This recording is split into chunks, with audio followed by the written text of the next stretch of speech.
പേര് ലാലി ജോസഫ്. ഞാൻ ഹ്യൂസ്റ്റൺ, അമേരിക്കയിൽ നിന്നാണ് വരുന്നത്. ഞാൻ സാക്ഷ്യം പറയാൻ മാത്രമായിട്ടാണ് ഞാൻ വന്നത്. ഞാൻ കഴിഞ്ഞ ആഴ്ചയാണ് വന്നത്. ആദ്യമായിട്ട് ഈ പുണ്യഭൂമിയിൽ ഇവിടെ നിന്ന് ആൾക്കാരിൽ നിന്ന് സാക്ഷ്യം പറയാനായിട്ട് എനിക്കൊരവസരം ലഭിച്ച പരിശുദ്ധ അമ്മയ്ക്കും തിരുക്കുമാരനും ഞാൻ പ്രത്യേകം നന്ദി പറയുന്നു. ഞാനൊരു IT പ്രൊഫഷണലാണ്. കഴിഞ്ഞ 30 വർഷമായിട്ട് ഞാൻ അമേരിക്കയിലാണ്. എനിക്ക് ഭർത്താവ് 2 മക്കളുമുണ്ട്. എൻ്റെ ഒന്നാമത്തെ സാക്ഷ്യം എന്ന് പറയുന്നത് എൻ്റെ ഇൻലോസിൻ്റെ ഫാമിലിയിലുണ്ടായ ഒരു വലിയൊരു അത്ഭുതമാണ്. അതായത് എൻ്റെ മദറിലോ വിഡോ ആണ്. 32 വയസ്സ് തൊട്ട് 5 മക്കളുമുണ്ട്. അതിൽ 3 മക്കൾ പുറത്തും 2 മക്കൾ അകത്തുമാണ്, ഇന്ത്യക്കുമാണ്. അതൊരിക്കലും ആ പ്രോപ്പർട്ടി ഡിവിഷനൊന്നും സമയത്ത് ചെയ്യാൻ പറ്റത്തില്ല. ഓരോ കാരണങ്ങളാൽ അത് നീണ്ടു പോയി. ഞാനും അമ്മയും വീട്ടിലുള്ള സഹോദരങ്ങളെല്ലാം തമ്മിൽ 10 വർഷമായിട്ട് ഇതിനു വേണ്ടി പ്രാർത്ഥിക്കുന്നതാണ്. ഒരു തരത്തിലും എന്നാ പറയണത്, സാത്താൻ അതിനെ എങ്ങനെയെങ്കിലും മാറ്റിവിട്ടുകൊണ്ടേ ഇരിക്കുകയായിരുന്നു. അങ്ങനെ ഞങ്ങൾ പ്രാർത്ഥിച്ച് ഞാനും അമ്മയും തീരുമാനിച്ചു ഇനിയിപ്പം ദൈവത്തിൻ്റെ സമയത്തിന് വേണ്ടി കാത്തിരിക്കാമെന്ന് ഞങ്ങൾ വിചാരിച്ചു. അങ്ങനെ ഇരിക്കുമ്പോൾ ഞാൻ സെപ്റ്റംബർ 2021 ഞാനിങ്ങനെ കൃപാസനത്തിൽ ഒരു ഓൺലൈൻ ഉടമ്പടി എടുത്തു. അപ്പോൾ ഞാൻ ഓൺലൈനിൽ ഉടമ്പടി സബ്മിറ്റ് ചെയ്ത് കഴിഞ്ഞപ്പോൾ ഇങ്ങനെ ഞാൻ വിചാരിച്ചു ഇവിടുത്തെ ഒരു റിട്ടേൺ വരണമെന്ന്, അതായത് അക്നോളജ്മെൻറ്റ് വരണമെന്ന് ഓർത്ത്. അപ്പോൾ അത് വന്നില്ല. അപ്പോൾ എൻ്റെ ഒരു കൂട്ടുകാരി എന്നോട് പറഞ്ഞു ഇപ്പോഴത്തെ ഇതനുസരിച്ച്, കോവിഡിൻ്റെ ഇതനുസരിച്ച് നമുക്ക് റിപ്ലൈ ഒന്നും വരേണ്ട ആവശ്യമില്ല, തുടങ്ങാം. അപ്പം ഞാൻ ഫെബ്രുവരിയിൽ പ്രാർത്ഥിച്ചു തുടങ്ങി.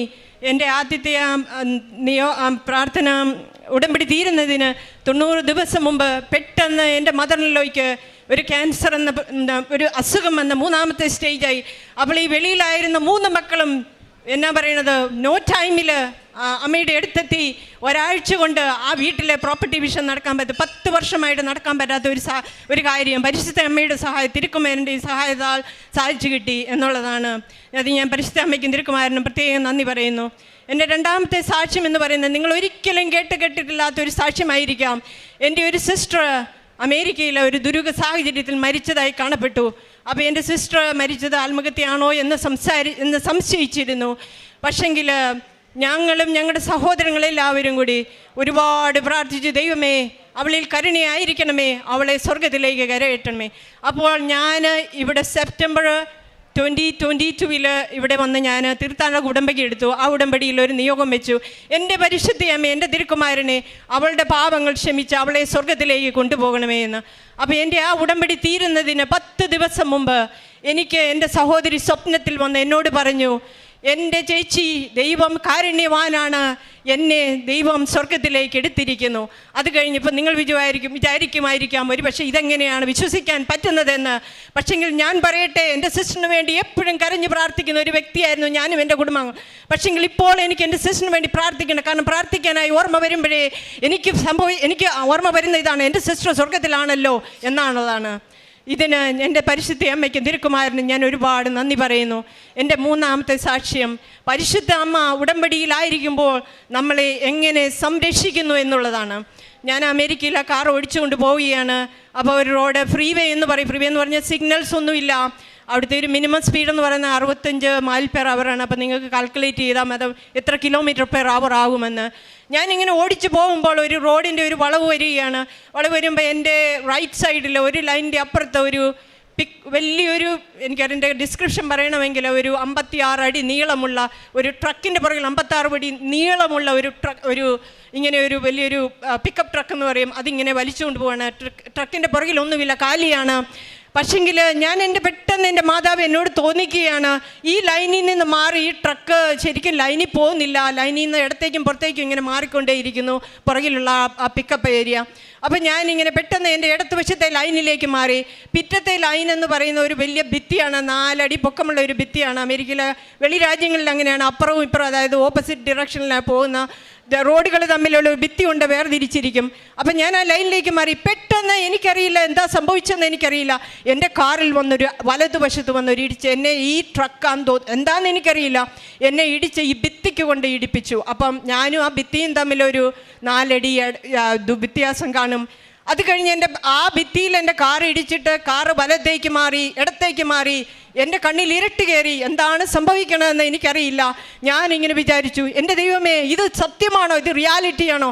കാർസ് എന്നൊരു മൂവി കണ്ടിട്ടുള്ള നിങ്ങൾക്കറിയായിരിക്കാം. ഒരുപക്ഷെ ഈ കാറുകൾ അങ്ങോട്ടും ഇങ്ങോട്ടും ഇടിച്ച് ഒരു ഫണ്ണ് പോലെ ആ മൂവിയിൽ കാണാം. പക്ഷേ ഇതെൻ്റെ ജീവിതത്തിൽ റിയാലിറ്റിയായി. കണ്ണിൽ ഇരുട്ട് കയറി. അപ്പോൾ ഞാൻ നോക്കുമ്പോൾ ഇതെല്ലാം കഴിഞ്ഞ് എനിക്ക് തോന്നുന്നു ഒരു 2-3 മിനിറ്റ്സ് ആയി കാണുമായിരിക്കും. ഞാനിങ്ങനെ വിചാരിക്കും, എപ്പോഴും ഞാൻ വണ്ടി കയറുമ്പോൾ ഞാൻ പ്രാർത്ഥിക്കും, എൻ്റെ ഈശോയെ, എൻ്റെ തിരുരക്തമേ, ഈശോയുടെ തിരുരക്തമേ, എന്നെ സംരക്ഷിക്കണമേ, എന്നെ സുരക്ഷിതമായി എത്തിക്കണമെന്ന്. അപ്പോൾ ആദ്യമായി എൻ്റെ മനസ്സിലുണ്ടായ ഒരു വിചാരം ഇതാണ്, എൻ്റെ ഈശോയെ, ഞാൻ നിന്നും പ്രാർത്ഥിച്ചിട്ട് ഞാൻ കൊന്ത കേട്ടുകൊണ്ടാണ് വണ്ടിയിൽ പോകുന്നത്, എനിക്കെങ്ങനെ എന്ത് സംഭവിച്ചു? അപ്പോൾ ഇത് കഴിഞ്ഞപ്പോൾ എന്നെ ഇടിച്ച് ആ ട്രക്ക് കുറേ ദൂരം അങ്ങ് പോയിട്ട് അവിടെ നിർത്തിയിട്ട് അയാൾ തിരിച്ചു വരികയാണ്. അപ്പോൾ തിരിച്ചു വരുമ്പം വന്ന് എന്നോട് ഇങ്ങനെ വണ്ടിയുടെ ചില്ല് താഴ്ത്താനായി പറയുന്നുണ്ട്. പക്ഷേ എനിക്കൊന്നും ഓർമ്മയില്ല എന്താ സംഭവിക്കണമെന്ന് അറിയില്ല.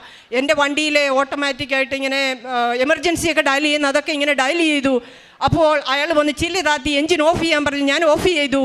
അപ്പോൾ ഞാൻ നോക്കിയപ്പോൾ മനസ്സിലായി, ദൈവമേ, എൻ്റെ വണ്ടിയിലുള്ള സർവ്വ എയർ ബാഗും പോയി. ഗർഭപാത്രത്തിൽ കിടക്കുന്ന ഒരു കുഞ്ഞിനെ പോലെ പരിശുദ്ധ അമ്മയും ദൈവകുമാരനും എന്നെ സംരക്ഷിച്ചു. ദൈവകുമാരൻ എൻ്റെ സ്റ്റിയറിങ്ങിൻ്റെ കൺട്രോൾ ഏറ്റെടുത്തു. ഒരു കുഴപ്പമില്ല, ഒരു പോറലുമില്ലാതെ ഞാൻ രക്ഷപ്പെട്ടു. എൻ്റെ വണ്ടി കംപ്ലീറ്റ് ഡാമേജായി. അയാൾക്കും ഒന്നും സംഭവിച്ചില്ല. ഇതും എൻ്റെ പരിശുദ്ധ അമ്മയും തിരുക്കുമാരനും എന്നെ സംരക്ഷിച്ചതിൻ്റെ ഏറ്റവും വലിയ തെളിവാണ്. എന്നെ ഈ പുണ്യഭൂമിയിൽ ഒരു സാക്ഷിയായി നിർത്തിയ പരിശുദ്ധ അമ്മയ്ക്കും തിരുക്കുമാരനും ഞാൻ വീണ്ടും നന്ദി പറയുന്നു. എൻ്റെ കാരുണ്യ പ്രവൃത്തികളും പ്രേക്ഷിത പ്രവൃത്തികളും എന്നാൽ എനിക്ക് ഇപ്പോൾ പ്രാർത്ഥിക്കുക എന്ന് പറയുന്ന ഒരു ഖരമാണ്. എന്നും കുർബാന കാണണം. എനിക്കെന്നും കുർബാന കണ്ടില്ലെങ്കിൽ എനിക്കൊരു കാപ്പി കുടിക്കാത്ത ഒരു ഫീലിംഗ് ആണ് രാവിലെ. എനിക്ക് ഭയങ്കര അസ്വസ്ഥതയാണ്. എൻ്റെ പ്രേക്ഷിത പ്രവർത്തനം എന്ന് പറഞ്ഞാൽ ഞാൻ ഇവിടുന്ന് പോകുമ്പോൾ ഇംഗ്ലീഷും സ്പാനിഷും പത്രങ്ങൾ വാങ്ങിച്ച് ഞാൻ അവിടെ ഉള്ളവർക്ക് കൊടുക്കും. സ്പാനിഷൊന്നും പറയാൻ എനിക്കറിയില്ല. പക്ഷേ ഞാൻ മാതാവിൻ്റെ പടം കാണിച്ചിട്ട് ഞാനിങ്ങനെ പറയും, സ്പാനിഷുകാരെല്ലാം നല്ല വിശ്വാസികളാണ്, ഒരുപാട് ആൾക്കാർ ഇങ്ങനെയാണ്, ഇന്ന സ്ഥലത്ത് ഓൺലൈനിൽ കൊടുത്താൽ മതി, ഇങ്ങനെയാണ് ഞാൻ ചെയ്യുന്നത്. പിന്നെ എനിക്ക് അവിടെ ഇങ്ങനെ അമേരിക്കയിലെ സാഹചര്യത്തിൽ ഇങ്ങനെ പോയി നമുക്കൊന്നും ചെയ്യാൻ പറ്റത്തില്ല. പക്ഷെങ്കിൽ അവിടെ പാർപ്പിടവും ഭക്ഷണവും ഇല്ലാതെ ആൾക്കാരെ സഹായിക്കുന്ന ഒരുപാട് സ്ഥാപനങ്ങളുണ്ട്. അവർക്ക് പണത്തിന് ഒരുപാട് ആവശ്യമുണ്ട്. അപ്പോൾ ഇങ്ങനെയുള്ള സ്ഥാപനങ്ങളിലേക്കൊക്കെ പൈസ കൊടുക്കുകയാണ് എൻ്റെ മെയിനായിട്ട് ഞാൻ ചെയ്യുന്നത്. അതുപോലെ തന്നെ അതായത് ധ്യാന കേന്ദ്രങ്ങൾ, അതായത് നമുക്ക് ദൈവത്തെ അറിയാത്ത ഒരുപാട് ആൾക്കാർ ഈ ലോകത്തിലുണ്ട്. അപ്പോൾ എന്താണ് ദൈവത്തെ അറിയിക്കുവാനായിട്ട് എനിക്ക് ചെയ്യാൻ പറ്റിയ ഒരു പ്രേക്ഷിത പ്രവർത്തനം, എനിക്ക് പ്രസംഗിക്കാനുള്ള കഴിവില്ല, പക്ഷെങ്കിൽ എനിക്ക് പ്രസംഗിക്കുന്നവരെ ആ സ്ഥാപനങ്ങളെ മുന്നോട്ട് പോകുവാനായിട്ട് എനിക്ക് സാധിക്കും. എന്നും കുർബാന കണ്ട് ഞാൻ നമ്മുടെ തിരുസഭയ്ക്ക് വേണ്ടി ഒരുപാട് പ്രാർത്ഥിക്കാനുണ്ട്. വിശ്വാസത്തിൽ നിന്ന് അകന്നു പോകുന്ന യുവജനങ്ങൾക്ക് വേണ്ടി ഞാൻ ഒരുപാട് ഡ്രഗും മറ്റു കാര്യങ്ങളിലുമൊക്കെ ആയിട്ട് പെട്ട് വഴിതെറ്റിപ്പോകുന്ന കുഞ്ഞുങ്ങൾക്ക് വേണ്ടി കരഞ്ഞ് ഞാൻ പ്രാർത്ഥിക്കാറുണ്ട്.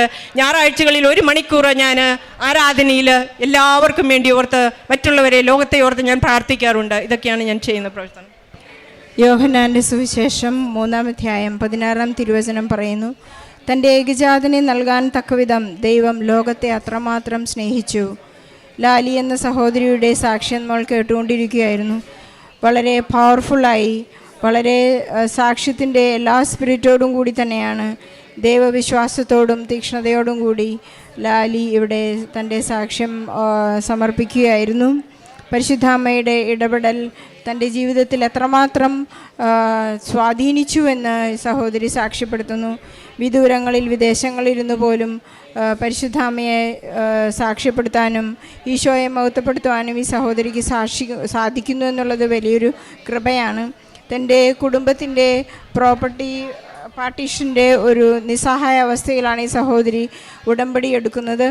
ഉടമ്പടി എടുത്ത് 10 വർഷമായി നടക്കാതിരുന്ന ഒരു കാര്യം വളരെ പെട്ടെന്ന് സമയച്ചുരുക്കത്തിൻ്റെ അമ്മ അവർക്ക് സാധിച്ചു കൊടുത്തു എന്ന് പറയുന്നുള്ള വലിയൊരു സാക്ഷ്യം ഈ സഹോദരി ഇവിടെ പ്രസൻറ്റ് ചെയ്യുകയുണ്ടായി. അതുപോലെ തന്നെ തൻ്റെ സഹോദരിക്കൊരു ദുരൂഹ മരണമായിരുന്നു എന്നവർ സംശയിച്ചിരുന്നു. സഹോദരിക്ക് വേണ്ടി മരണപ്പെട്ടു പോയ സഹോദരിക്ക് വേണ്ടി വളരെയധികം പ്രാർത്ഥിക്കുമായിരുന്നു. ആ ആത്മാവിനെ സ്വർഗത്തിലേക്ക് സ്വീകരിക്കണമേ എന്ന ആ വലിയ പ്രാർത്ഥന ഈ സഹോദരിയുടെ കുടുംബത്തിനുണ്ടായിരുന്നു. ആ പ്രാർത്ഥനയ്ക്ക് ഉത്തരം നൽകിയെന്ന് ഈ സഹോദരിയുടെ സാക്ഷ്യപ്പെടുത്തുന്നു. ഈ സാക്ഷ്യത്തിലൂടെ നമ്മളെ ഓർമ്മിപ്പിക്കുന്നത് നമ്മുടെ കുടുംബങ്ങളിൽ നിന്ന് മരിച്ചു പോയിട്ടുള്ള നമുക്കറിയാത്ത നമ്മുടെ തലമുറകൾക്ക് വേണ്ടി പ്രാർത്ഥിക്കാനുള്ള ഒരു വലിയൊരു കടം ഇവിടെ നമ്മെ ഓർമ്മിപ്പിക്കുന്ന സമയമാണ്. ആരും പ്രാർത്ഥിക്കാനില്ലാത്ത ആത്മാക്കൾ അമേരിക്കയിലൊക്കെ ഒരുപാട് ആളുകൾ പ്രാർത്ഥിക്കുന്നതാണ്. പ്രാർത്ഥിക്കാൻ ആരുമില്ലാത്ത ആത്മാക്കൾക്ക് വേണ്ടി ഞങ്ങൾ പ്രാർത്ഥിക്കുന്നു എന്നവരുടെ കുർബാനയിലൊരു നിയോഗമാണ് പലരും ഞാൻ ശ്രദ്ധിച്ചിട്ടുള്ളത്. അതുപോലെ ഈ സഹോദരി ഒരുപാട് കുർബാനകൾ കാഴ്ചവെച്ച് തൻ്റെ സഹോദരിയുടെ ആത്മാവ് സ്വർഗത്തിലേക്ക് എടുക്കപ്പെട്ടു എന്നുള്ളതിൻ്റെ ഒരു തെളിവ് ലഭിക്കുന്നത് വരെ ഈ സഹോദരി പ്രാർത്ഥിച്ചുകൊണ്ടിരുന്നു. വളരെ സന്തോഷം. പിന്നെ ഒരിക്കലും ആ സഹോദരിയുടെ ഒരു സ്വപ്നം ഉണ്ടായിട്ടില്ല എന്നാണ് ലാലി പ്രസ്താവിക്കുന്നത്. നമുക്ക് പൂർണ്ണമായി വിശ്വസിക്കാം. നമ്മുടെ കുടുംബത്തിലെയോ നമ്മുടെ ബന്ധുക്കളുടെ ആരെങ്കിലും നമ്മൾ പ്രാർത്ഥിച്ച് അവർ സ്വർഗത്തിലേക്ക് എത്തിയിട്ടുണ്ടെങ്കിൽ നമുക്കതൊരു ഡെപ്പോസിറ്റാണ്. നമുക്കും സ്വർഗത്തിലെ നമ്മൾ പർഗറ്റോറിയലാണെങ്കിൽ നമ്മൾ അഥവാ ശുദ്ധീകരണ സ്ഥലത്താണെങ്കിൽ നമുക്ക് വേണ്ടി പ്രാർത്ഥിക്കാനുള്ളവരാണ്. നമ്മൾ പ്രാർത്ഥിച്ച് കയറ്റിവിട്ടിരിക്കുന്ന ആത്മാക്കൾ, സ്വർഗത്തിലെത്തിയിരിക്കുന്ന ആത്മാക്കൾ നമുക്ക് വേണ്ടിയുള്ള നമുക്ക് ഓർമ്മപ്പെടുത്തുന്ന ഒരു സാക്ഷ്യമാണിത്. നമ്മൾ മരിച്ച ആത്മാക്കൾക്ക് വേണ്ടി നമ്മൾ പ്രാർത്ഥിക്കണമെന്നുള്ളത്. അതുപോലെ തന്നെ സഹോദരിയെ പരിശുദ്ധം ഒരു കാർ ആക്സിഡൻറ്റിൽ എങ്ങനെയാണ് ഒരു കുഞ്ഞിനെ സംരക്ഷിക്കുന്നത് പോലെ സംരക്ഷിച്ചു എന്ന് പറയുന്നു. പഴയ നിയമത്തിൽ വായിക്കുന്നത് പോലെ പരുന്ത് തൻ്റെ കുഞ്ഞുങ്ങളെ ചിറകടിച്ച് പറക്കാൻ പഠിപ്പിക്കുന്നത് പോലെ വളരെ എക്സ്പേർട്ടായിട്ടുള്ള ഒരു ഡ്രൈവറാണ് ഈ സഹോദരി. പക്ഷേ കൺട്രോൾ മുഴുവൻ ഈശോയുടെ കയ്യിലായിരുന്നു എന്ന് ഈ സഹോദരി സാക്ഷ്യപ്പെടുത്തുന്നു. ഫ്രീവേയിലൂടെ നമുക്ക് യാതൊരു ബാധ്യതകളുമില്ലാതെ വണ്ടി ഓടിക്കാവുന്ന ആ സാഹചര്യത്തിൽ പെട്ടെന്നുണ്ടായ ഒരു ആക്സിഡൻറ്റിൽ നിന്നും പരിശുദ്ധ അമ്മയുടെ മാധ്യസ്ഥം, ഈ കാശുരൂപത്തിൻ്റെയും വിശുദ്ധ വസ്തുക്കളുടെയും സാമീപ്യം പരിശുദ്ധ അമ്മ തന്നെയാണ്. നമ്മുടെ എല്ലാ സാഹചര്യങ്ങളിലും പരിശുദ്ധ അമ്മയാണ് ഉടമ്പടിയിൽ ജീവിക്കുമ്പോൾ നിറഞ്ഞു നിൽക്കുന്നതെന്ന് ഈ സഹോദരി സാക്ഷ്യപ്പെടുത്തുന്നു. നമുക്ക് ലഭിച്ചുകൊണ്ടിരിക്കുന്ന എല്ലാ അനുഗ്രഹങ്ങൾക്കും, ഈ കുടുംബത്തിന് നൽകിയിട്ടുള്ള എല്ലാ അനുഗ്രഹങ്ങൾക്കും നന്മകൾക്കും ഈ സഹോദരി ചെയ്യുന്ന എല്ലാ പ്രേക്ഷിത പ്രവർത്തനങ്ങളും സഹോദരി എടുത്തു പറയുകയായിരുന്നു. എനിക്ക് സ്പാനിഷ് അറിയില്ല, എനിക്ക് പ്രസംഗിക്കാൻ അറിയില്ല, പക്ഷേ ഞാൻ ഈശോയെ എല്ലാ സാഹചര്യങ്ങളിലേക്കും എത്തിക്കുന്നു. പ്രസംഗിക്കുന്ന, ഈശോയെ പ്രഘോഷിക്കുന്ന എല്ലാ സാഹചര്യങ്ങളും ഞാൻ പ്രോത്സാഹിപ്പിക്കുന്നു എന്ന വലിയ ഒരു സാക്ഷ്യം ഇവിടെ സഹോദരി എടുത്തു പറയുന്നു. ജോസഫ് അച്ഛൻ എപ്പോഴും പറയാറുണ്ട്, വിശേഷവിധിയായി നിങ്ങൾ ഈശോയ്ക്ക് വേണ്ടി എന്തു ചെയ്തു? ഈ സഹോദരി വിശേഷവിധിയായി ചെയ്യുന്നത് എനിക്ക് സാധിക്കാത്തത് ഞാൻ മറ്റുള്ളവർ ചെയ്യുമ്പോൾ അവർ സാധിക്കുന്നതിന് പ്രോത്സാഹിപ്പിക്കുന്നു എന്ന വലിയൊരു സാക്ഷ്യമാണ് ഈ സഹോദരിയുടേത്.